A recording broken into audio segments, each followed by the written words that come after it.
In this guide, I'm going to show you guys how to fix Unfortunately Meets has stopped error on Google Meets app. Let's get started. First thing you want to do is clear cache for the app. So launch settings, go to general, go to iPhone storage. From the list of apps, find Meets and launch it. Now click on Upload app and confirm it. Then click on Reinstall app. If you're using Android device, press and hold on the Meet app. Select App Info, go to Storage. Then click on Clear Cache and confirm it. Likewise, next thing you want to do is check for app updates. So head over to App Store or Play Store.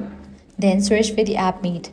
Once app appears, if you see the option of update, click on it, as updates often include bug fixes and performance improvements that can resolve app crashes. Next up, launch settings. Go to General, go to Software Update. If any updates are available for your device, just update it. Then you can head back, go to VPN and device management. If you are connected to any VPN, disconnect to it, as these can also interfere with Google Meet and cause app crash. Lastly, if this solution didn't work out for you, completely delete Google Meet app from your device and reinstall it. And that's it. If this guide helped you out, do not forget to like, share and subscribe.